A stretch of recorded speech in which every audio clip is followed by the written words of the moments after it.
Hi, everybody, and thank you so much for joining us for the 25th SF Independent Film Festival. The festival is taking place February 2nd through 12th at the beautiful Roxy Theater in San Francisco, as well as online.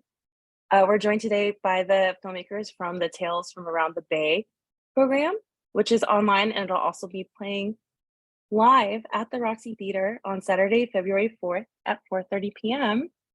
Welcome, filmmakers. Thank you so much for joining us for our festival this year. So incredibly excited to show your films, which are such a beautiful slice of the cool, the weird, the San Francisco, the Bay Area loveliness. Just really, really impressive work. So congratulations to you all. Just to kick things off, I'm going to go around and have the filmmakers introduce themselves and tell us what your role is within the film. So let's start off with the filmmakers from the stand-up. Excuse me, from Belly Button. Hi, I'm Hillary Eden, writer-director of Belly Button. Psyched to be here. Welcome. I Lost My Race Car. I'm Josh. I'm the writer, director, editor of I Lost My Race Car. It's also nice to be here. Yay, wonderful. How about the filmmakers from the stand-up? Hi, I'm Mara. I'll also writer, director, editor, but of the stand-up. Yay. Glove Box. I'm Joe. I'm one of the directors of Glovebox. And I'm Phil, Joe's twin, and I'm the other director of Glovebox. Inconvenience. Hi, I'm Alex. My pronouns are she, her, and I'm the writer, director, and executive producer of Inconvenience. Hi, my name is Asa. I go by they, them pronouns, and I'm the lead for that film, and I also contributed to story and character development. Lovely. And we have the filmmakers from The Sweetest Oblivion. Yeah, I'm Joel Roth. I am the producer, writer, and director. And I'm Emma Cranston. My pronouns are they, them, and I am a producer and actor on The Sweetest Oblivion. Lovely. And The Record. Hi, my name is Christy Rebus, and I'm the writer-director of The Record. Wonderful. And then last but certainly not least, we have the filmmaker from Interlens.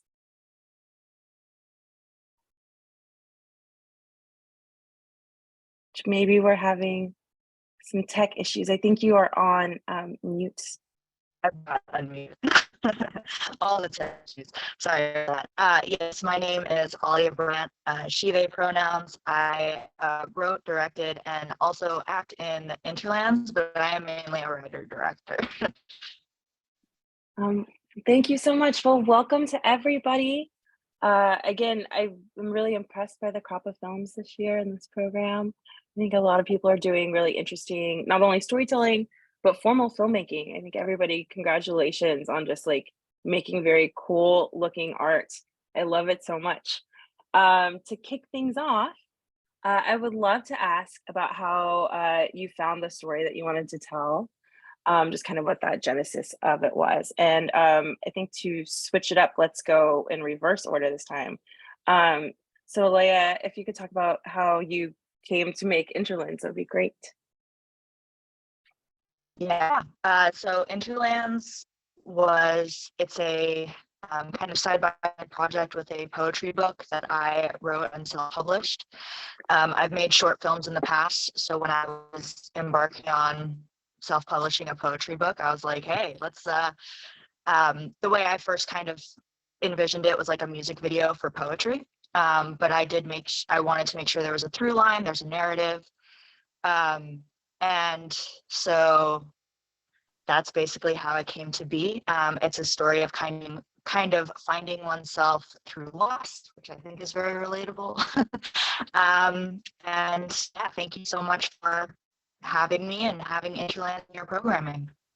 Yes, well, it's so gorgeous and sweeping in its scope. So happy to have it in there. I think it shows off so much of the natural beauty of the Bay Area with a very interesting narrative to go with it. So thank you again and congratulations. Christy, thank you. Can you speak about The Record? Yeah, absolutely. So this story is actually based on a true story that my grandfather told me about growing up in the Depression. His mother was Yaqui Indian, and she died very young, and it really greatly affected the family. And so one of his brothers really took that into a dark place, sort of manifested as a sickness. And the only thing that would make him feel better is when his brother would, when my grandfather would stay up all night and hand crank a phonograph. And so that story is about them and about connecting to the past, and which was also my attempt in making this film, was connecting to my past and making sure that those stories also don't get lost and that gets passed on. So. Oh, that's so lovely. Thank you so much for sharing. So we have the filmmakers from The Sweetest Oblivion. I think we can start off with Joel, if you want to talk about kind of what inspired you to make the film. And then Emma, we can talk about kind of what drew you to it, how you became involved, and what that process was like for you. Joel? Well, actually, I'll preempt Emma a little bit and say that she was actually at the very, very, very beginning. She hired me as a director, but that's a whole nother story.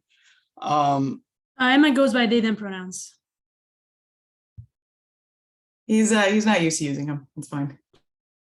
At any rate, so this is it started way, it started before COVID. And so, although I won't preempt Emma too much, we're part of a film collective. There was a short scene that was written by a fellow named Dave Usner, who's in the credits for story. And Emma said, "Hey, I'm looking for a director," and I had never directed. And I said, "Could you help me here? I'd like to direct." And what happened was we really got a very robust. We were well into production, pre-production. COVID hit, and then after COVID, the film changed character in a lot of ways. And I think Emma can really speak well to that. But my goal really in doing this is I wanted to make something that was visually interesting. I wanted something with a lot of style. And that's what propelled us both. So I'll let Emma pick it up from there. Thank you so much, Joel. I will say the vibe that I got when I watched this was Bound. I don't know if anyone's had the chance to see the film. If not, you should check it out. Lana and Lily Wachowski's first film before they did The Matrix. But Love the Wachowski sisters. Thrilling. Yes, it's a very thrilling film, and I just found it so exciting to be in there with the characters. So thank you again so much, Emma, for kind of helping to bring that to life. It was a lot of fun, but yeah, I wanted to in this collective, which I was like a founding board member of this film collective. One of our goals was to develop the skills and artistic ability of new and old directors, and Joel happened to be really excited to work as a director for the first time. So that was really why I was drawn to the project in the first place. I mean, we started out kind of with a skeleton. Story is written by Dave Usner, a good friend of both of ours. And so I wanted to encourage Joel to take that story in whatever direction he wanted to take it, encouraged him to do rewrites as well. It was originally written for a straight couple, and then our lead actor dropped out, and Joel asked me, "Emma, God, you know, it'd be great. You should play Stevie." And and I think that a lot of the story actually came out working between me and Em and figuring out, okay, how do we recontextualize this script in the context of a queer relationship? So that was really, really fun to do. I love that. I want to add, we didn't change a word of dialogue or anything. The script was absolutely not changed when we switched to Emma.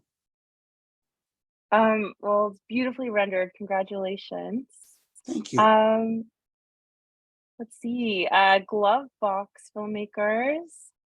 Hi, Joseph and Philip. Hi. Which I know you do the Yeah, beard on purpose. No, we try to do the twin thing as often as possible. I just had to shave. I've just been lazy. Yeah.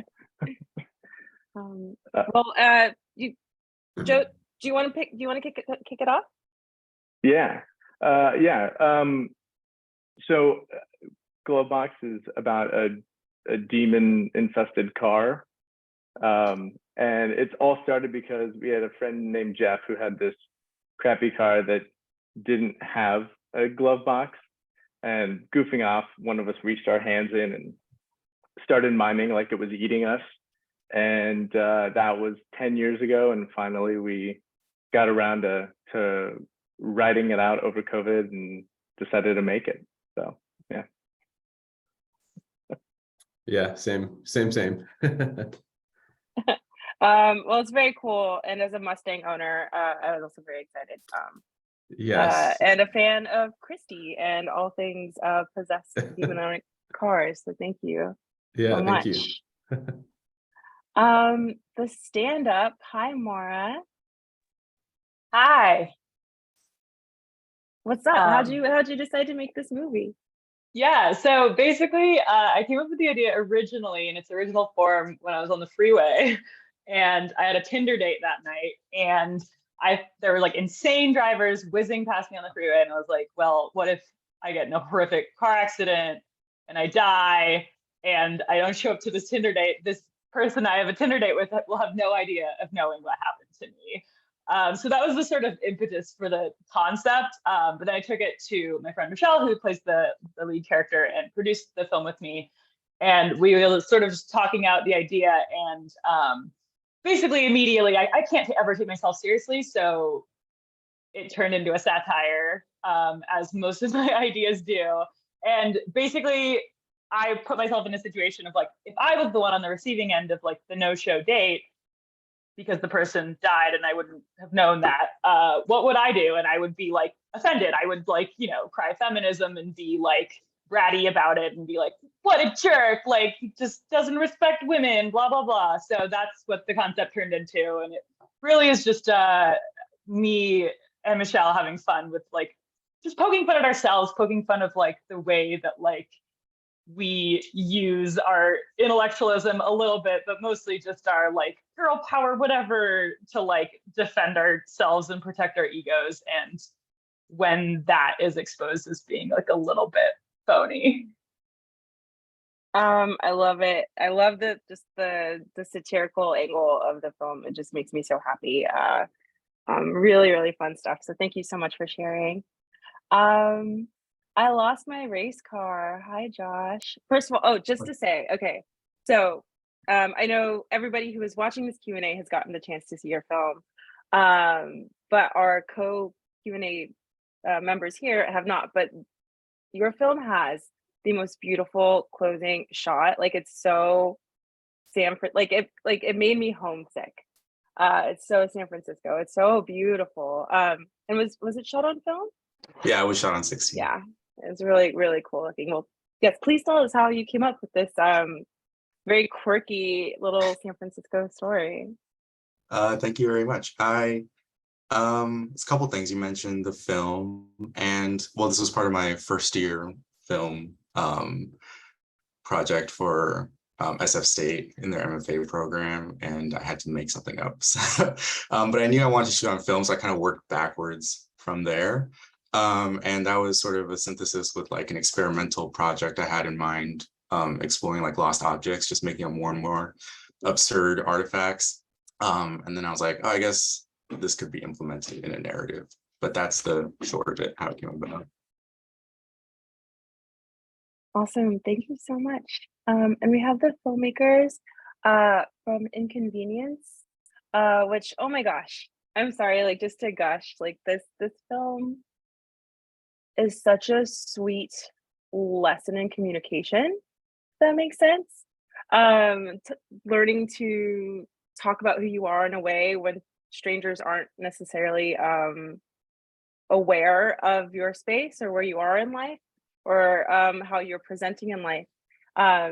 So Alex, could you kick things off and kind of tell us about how you came to find the story and bring it all together? Yeah, thank you. I love what you said about the communication part of it. I feel like every time I hear people's reactions to it, I learn more about the story myself, which is great.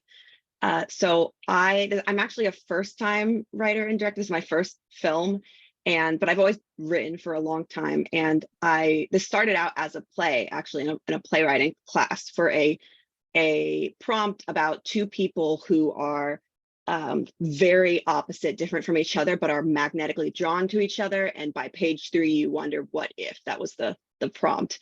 And I really like meet cutes. I like the idea of like the hands like brushing each other. And I thought about what is the most like unexpected situation that would happen. And so the unexpected situation is that Phoebe, the mini mart cashier, and Kirby, the guy in transition, meet over a box of tampons. And this, I started writing the play in the fall of 2020, and just had been thinking a lot about just like the tampon tax, or like the pink tax, tampon tax, and how women are being like how I guess how periods get stereotyped and how we can be like scared of saying it. And I was thinking about like how difficult that can be for me. I'm sure it's also difficult in more or a whole different way for a trans man who it's not about the fact that it's like periods are taboo. It's like he does not want to have periods. Like that is not who he is. And so I thought about that and how that would also affect the relationship between the two characters. And yeah, I'd love to pass it over to Asa, who had such a big impact in the story coming to light and being made into the film. Asa, first off, thank you so much for there's such a vulnerability in your performance. And like, just to your point, I thought a lot about the fact that we need to de-genderize things like this, right? Like oh, tampons are for girls, like these things. And it's just not the case. Or when you talk about even like pregnancy, right? Like I've been thinking about that a lot. Like it's not just women that can be pregnant and that are pregnant, and like just like really like realigning your thought of within the binary space. And so Asa, I feel like your performance just like really like brought a lot of those thoughts to the forefront. So thank you so much for, bringing what you did to the role. It's really, really beautiful. Thank you. Yeah, I appreciate that. I think the way that the story was written, the script was written, really lent itself to me finding these moments of like digging real deep into my own experience as a trans person. And like a lot of the story is about that, when you're walking that line, when you like someone, and you could be rejected or you could be accepted. And that's it's so risky when you're trans or when you're queer. And so it was just like, it makes the story alive when you feel that risk inside of you. It's something that I've lived, many times. And so I thought that the words were easy to come out because it's both my lived experience, and also it was just written in a way that made a lot of sense for it. So thank you so much. Really, really lucky to have you all here. And last but not least, we have the film Belly Button. Hi, Hillary. Hi. First off, also shot on film. It looks gorgeous. So it looks so beautiful. Thank you. Yeah, thanks. No, shooting it on film was a big part of the original idea. Belly Button is based on an experience I had as a teenager, or really like sort of my Y2K teenage suburban childhood. And I originally wrote it as a short piece of fiction and gave it to my brother to read, who ended up producing it. And he suggested that it could work as a short film. So I sort of it's my first film as well as a writer director. So I took a stab at basically adapting the piece of short fiction into a screenplay and revised it endlessly, and then finally got it to a place where we felt like we could shoot it. And shooting it on film was a big part of it's set in 2002. So part of the excitement was how can we evoke that both in like a texture and a look and feel, which I think the 16mm did. And then, we did the production design and wardrobe, which was super fun. And thematically, the film is really about those kind of like late childhood, early teen years, where all these kind of commercial and cultural factors start to really shape your understanding of what it means to exist in a sexualized body and the dynamics of that, and autonomy versus not. And the movie's about a belly button piercing, which in 2002 was sort of iconic of that sort of developing understanding. It certainly was for me. So yeah, it was a lot of fun to bring it to life. Oh, wonderful. Yes, I love the evocation of nostalgia and the fact that it was a, like kind of a personal exploration. Thank you so much. Well, everybody, that's all the time that we have for a Q&A. Thank you all so much for joining us. Hopefully everyone in the interwebs watched this on the first day and said, hot damn, I need to go to the Roxy Theater and see it in person. So hopefully that happens. I am so looking forward to getting to share your stories in person. Thank you for joining us. Thank you for making your films and sharing your art. And thanks to our audience. Thank you. Thank you. Thank Bye. you.